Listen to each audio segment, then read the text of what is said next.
Students, जब हम are पे एनालिसिस करते हैं, हमारा बेसिक काम डेटाबेस के ऊपर एनालिसिस करना है। आर डेटाबेस के बगैर भी एनालिसिस कर सकता है, डेटाबेस के साथ भी करता है। इस कोर्स में हमने फोकस किया हुआ है कि डेटाबेसेस के ऊपर एनालिसिस हम कैसे करेंगे, क्योंकि मार्केट के ऊपर जो हमें कमर्शियल लेवल के ऊपर जो डेटा हमें मिलता है वो डेटाबेसेस के फॉर्म में मिलता है। एक्सेल की फॉर्म हो गई, एसपीएसएस की फॉर्म हो गई, या किसी दूसरे डेटाबेस की फॉर्मेट में हमें डेटा मिल रहा होता है। उस डेटाबेस को सबसे पहले आर के प्लेटफॉर्म के ऊपर इंपोर्ट कैसे करना, वंस इंपोर्ट कर लिया फिर उसके बाद उसका एनालिसिस हम कैसे करेंगे, ये इस सेशन में हम फोकस रखेंगे। डेटाबेस के मुख्तलिफ जो फीचर्स हैं उनको हम कैसे डील करेंगे। जिस तरह पिछले लेक्चर्स में हमने देखा कि ये आर तमाम डेटा को एक वेक्टर या मैट्रिक्स की फॉर्म में ट्रीट करता है, उस मैट्रिक्स को डेटाबेस के साथ कैसे सिंक करेंगे, ये सारा कुछ इस सेशन में हम देखेंगे। तो आइए कंप्यूटर की स्क्रीन पे चलते हैं और देखते हैं कि आर डेटाबेसिस को कैसे हैंडल करता है। जी स्टूडेंट, ये मेरे पास आर का इंटरफेस मौजूद है और पिछले सेशन में हमने देखा था कि आर की जो सैम्पल फाइल अगर हम यूज़ करते हैं तो वो हम कैसे यूज़ करेंगे। जो कमांड हमने सीखी थी वो डेटा के नाम की कमांड है और उसको मैं लिखा चाहूँ तो वो कुछ यूँ होगी। इसको क्लिक किया तो ये मेरे पास वो सारे के सारे वेरिएबल आ जाएंगे। अब यहाँ पे एक फ़ाइल जो मैं यूज़ करना चाहता हूँ, लेट्स से ये जो बिल्कुल आखिर में फ़ाइल लिखी हुई है वुमेन के नाम की, अगर मैं इसको यूज़ करूँ तो ये मेरे पास वो फाइल है। इसमें दो वेरिएबल है, एक हाइट है और एक उसका वेट है और टोटल रिस्पोंडेंट इसमें 15 है। मैं अगर कंप्यूटर की टर्मिनोलॉजी यूज़ करूँ, एनालिसिस की टर्मिनोलॉजी यूज़ करूँ, तो ये मेरे पास एक डेटाबेस है। डेटाबेस जिस तरह हमने बात की थी, एक ख़ास सीक्वेंस का नाम है। डेटा को अगर हम एक ख़ास सीक्वेंस में लिखते हैं तो उसको हम डेटाबेस कहते हैं। तो ये मेरे पास एक डेटाबेस मौजूद है। अब इस डेटाबेस में मुख्तलिफ चीज़ें, इनके मुख्तलिफ करैक्टरिस्टिक्स को हम कैसे डील करेंगे। अगर हम गौर से देखें तो इसमें 2 कॉलम्स हैं और 15 इसमें रोज़ हैं। हर कॉलम का नाम मौजूद है। पहले कॉलम का नाम हाइट है, दूसरे कॉलम का नाम वेट है। अगर मैं वेरिएबल के हिसाब से बात करूं तो इसमें 2 वेरिएबल हैं।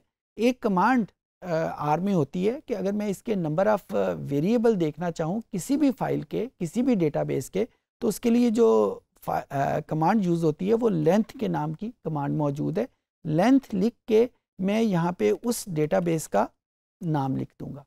ये मैंने नाम लिखा तो नीचे उसने मुझे 2 का लफ्ज़ दे दिया, यानी इसमें 2 कॉलम मौजूद है। दूसरे मानों में जब हमारे पास डेटाबेस मौजूद है और मैं ये देखना चाहता हूँ कि उसमें कितने वेरिएबल हैं, कितने कॉलम हैं, तो जो आर मुझे उसके लिए कमांड देता है वो लेंथ के नाम की कमांड है। अच्छा, अब इस डेटाबेस में 2 अलहदा वेरिएबल हैं। अगर इनमें से किसी एक वेरिएबल को मैं अलहदा से फोकस करना चाहूँ तो उसके लिए मुझे क्या करना पड़ेगा। जो कमांड मैं यूज़ करूँगा, सबसे पहले मैं उस डेटाबेस का नाम लिखूँगा कि वुमेन के नाम का वो डेटाबेस है। उसके बाद मैं डॉलर का साइन प्रेस करूँगा और फिर उसके बाद उस वेरिएबल का नाम लिख दूँगा। तो अब ये शो करेगा कि ये डेटाबेस का नाम सबसे पहले आ गया या डेटा का नाम आ गया और उसके बाद उसके उस पर्टिकुलर कॉलम का नाम लिखा, इसको लिखा, तो ये मेरे पास वही वैल्यूज़ एक रो की सूरत में लिखी हुई आ गई। सिमिलरली अगर मैं दूसरे वेरिएबल का नाम लिखता हूँ यहाँ पे वेट के फॉर्म में, तो ये मेरे पास दूसरा वेरिएबल यहाँ पे लिखा हुआ आ जाएगा। डिपेंडिंग ऑन दी उसके एक रो में आता है या 2 रोज में वो आता है, लेकिन ये नाम लिखे हुए आ जाएंगे। अच्छा, अगर मैं अपनी किसी रिक्वायरमेंट की खातर ये जो मैं हर मर्तबा उस डेटाबेस का नाम लिखता हूँ, अगर मैं उसको ख़त्म करना चाहूँ, मैं ये चाहूँ कि जब भी मैं हाइट लिखूँ तो ऑटोमेटिकली ये जो हाइट वुमेन की जो फर्स्ट कॉलम है वो रेफ़र हो जाए और जब वेट लिखा जाए तो ऑटोमेटिकली जो सेकंड कॉलम है वो रेफ़र हो जाए। तो उसका तरीका ये है कि मैं आर की मेमोरी में इस डेटा को फिक्स कर लेता हूँ। उसका तरीका ये है, एक कमांड मौजूद है अटैच की, तो मैं अटैच कर लेता हूँ वुमेन का डेटाबेस। जो ही मैंने अटैच का वर्ड लिखा तो अब कंप्यूटर को इसके वेरिएबल रेफ़र करते वक्त बारी बारी या हर मर्तबा वुमेन या उस डेटाबेस का नाम लिखने की ज़रूरत नहीं है। अब मैं सिंपल हाइट लिखूंगा तो ऑटोमेटिकली वो वेरिएबल वहाँ पे लिखा हुआ आ जाएगा, क्योंकि मैं ऑलरेडी उस डेटा सेट को अटैच कर चुका हूँ।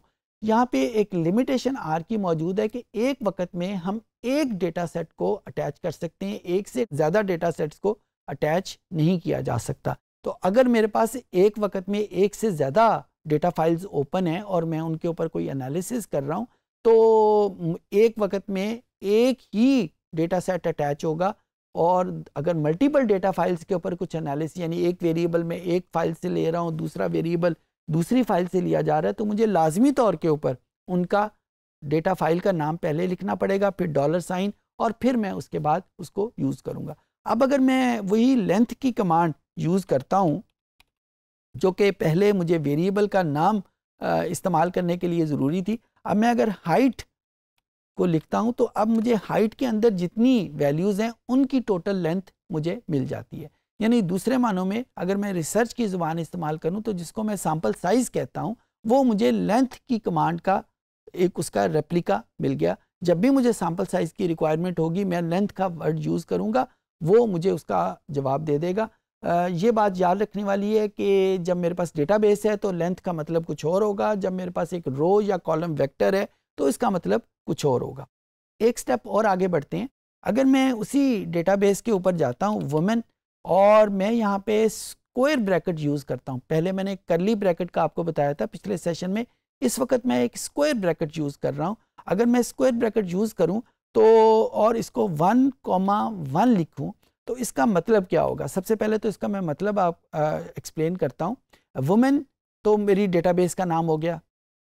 जब मैं स्क्वायर ब्रैकेट यूज़ करूँगा तो इसका मतलब ये है कि ये कोई फंक्शन हम इस्तेमाल नहीं कर रहे, बल्कि हम उस डेटाबेस के अंदर जो वैल्यूज़ हैं उनको फोकस करना चाह रहे हैं।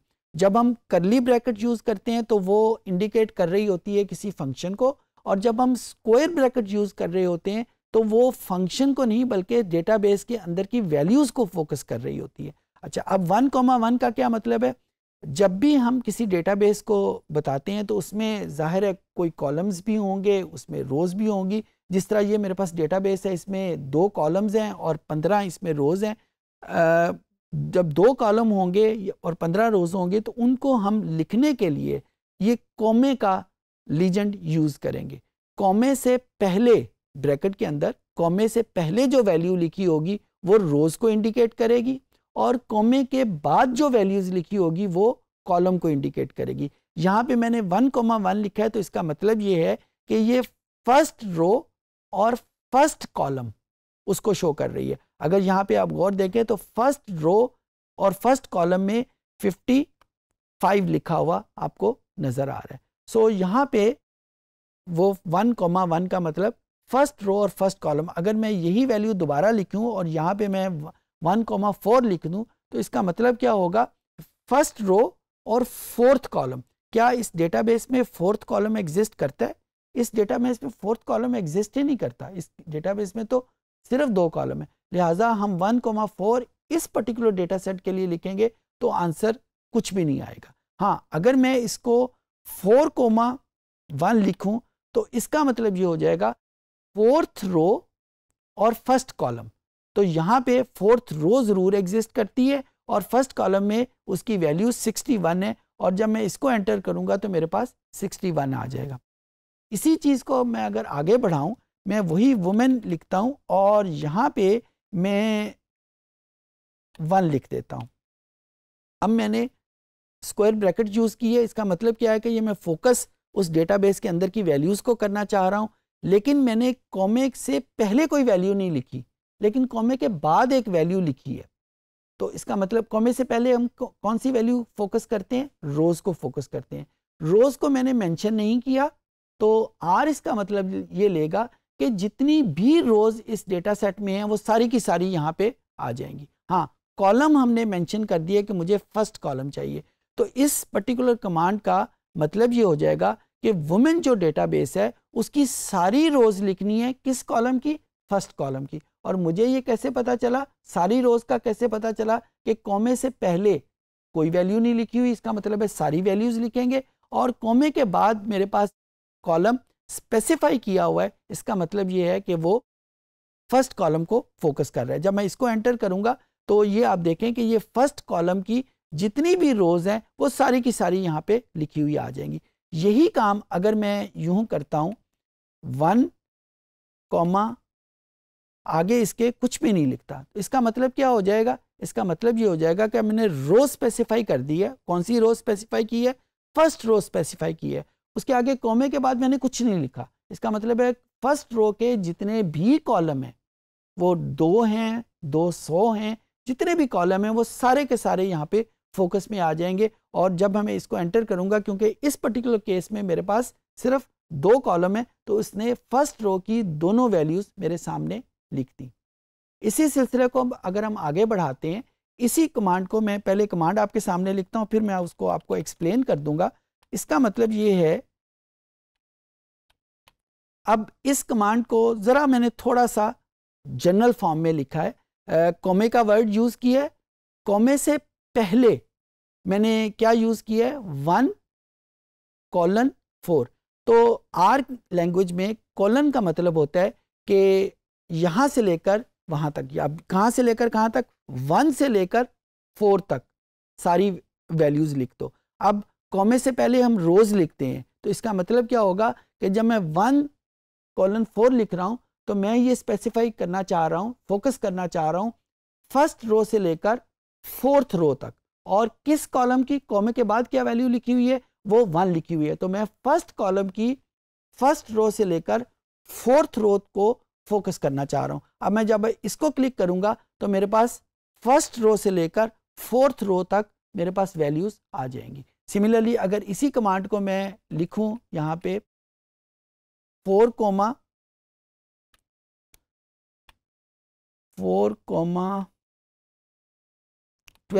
तो इसका मतलब क्या होगा? और इस यहाँ पे मैं 2 कर देता हूं।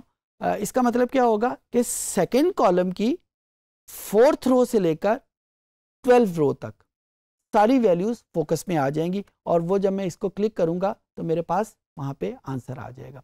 तो इस तरीके से हम डेटाबेस को, जब उस कंप्लीट डेटाबेस की बजाय उसके किसी एक हिस्से को फोकस करना चाहते हैं, तो हम उसको फोकस कैसे करेंगे वो मैंने आपको बताया। जो ब्रैकेट हम यूज करेंगे वो स्क्वायर ब्रैकेट यूज करेंगे। हम करली ब्रैकेट का फंक्शन, कोई ना कोई फंक्शन अप्लाई करना होता है, जबकि स्क्वायर ब्रैकेट का मकसद किसी डेटाबेस को जब हम फोकस करना, उसके किसी एक हिस्से को फोकस करना चाहते हैं, तो वो वहाँ पे हम यूज़ करेंगे। एक और बात यहाँ पे बहुत इंपॉर्टेंट है, मज़ेदार फीचर है इसका, कि जब भी हम एक डेटाबेस में कोई चेंज करना चाहते हैं किसी भी हवाले से, तो it is a good practice कि हम मास्टर डेटाबेस को टच ना करें, बल्कि पहले एक टेम्परेरी डेटाबेस बना लें जिसमें मास्टर के सारे कंटेंट टेम्परेरी में आ जाएं, सारे एनालिसिस उस टेम्परेरी पे करें और हम उसको बाद में फोकस कर लें। इसके करने से हमें फ़ायदा क्या होगा? फ़ायदा ये होगा कि अगर हमसे कोई गलती हो जाए ड्यूरिंग दी एनालिसिस, तो मास्टर रिकॉर्ड हमारे पास सेव हो। क्योंकि अगर मास्टर रिकॉर्ड में कोई चेंज हो गया और कोई गलती हो गई, तो फिर मासवाए हाँ हाय करने के हमारे पास और कोई तरीका नहीं रहेगा। तो अब उसको टेम्परेरी फाइल कैसे बनाएंगे? यहाँ पे मेरे पास एक डेटाबेस का नाम है वुमेन। अब मैं वुमेन को एक टेम्परेरी फाइल में जब कन्वर्ट करूँगा, लेट्स से मैं उसका नाम W रखना चाहता हूँ, तो कैसे रखूँगा?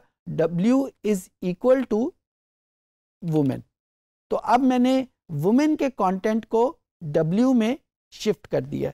जब इसको क्लिक किया तो अब जो वुमेन के कंटेंट थे वो सारे के सारे W के कंटेंट बन जाएंगे। यहाँ पे एक और बात बताता चलूँ, वैसे तो आपको समझ आ गई होगी, लेकिन अक्सर उस पर गलती हो जाती है। मैंने ये स्टेटमेंट आपके सामने लिखी है, x इज इक्वल टू 6। इसका मतलब ये है कि x में 6 स्टोर हो जाए। गलती से या जल्दी से हम बाज़ औक़ात ये कमांड कुछ यूं लिख देते हैं। इसका अंग्रेज़ी ज़ुबान में या उर्दू ज़ुबान में देखें तो मतलब वही बनता है जो भी थोड़ी देर पहले मैंने आपको कहा कि x में 6 स्टोर हो जाए, लेकिन R को इसकी समझ नहीं आएगी। R के लिए मस्ट है कि जिस वेरिएबल में हम किसी को स्टोर करवाना चाहते हैं उसको पहले मेंशन किया जाए और जिस वैल्यू को स्टोर करवाना चाहते हैं वो बाद में लिखी जाए।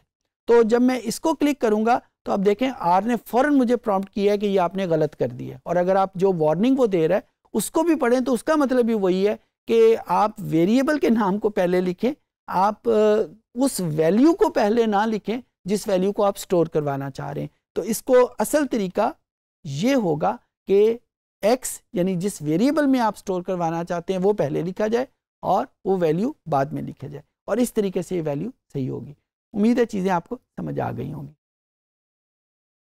इस सेशन में हमने देखा कि जब हमारे पास एक डेटाबेस बेस्ड एनालिसिस है उसको हम आर में कैसे करेंगे।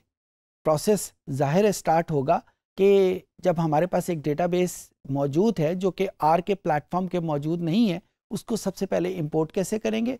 वंस इट इज़ इंपोर्टेड फिर हम उस डेटाबेस को टैकल कैसे करेंगे एनालिसिस करने से पहले और ड्यूरिंग दी एनालिसिस, उसके डिफरेंट कंपोनेंट्स को, डिफरेंट सबसेट्स को कैसे डील करेंगे। ये सारा कुछ आज के लेक्चर में हमने देखा। उम्मीद है कि ये सारी चीज़ें आपको समझ आ गई होंगी।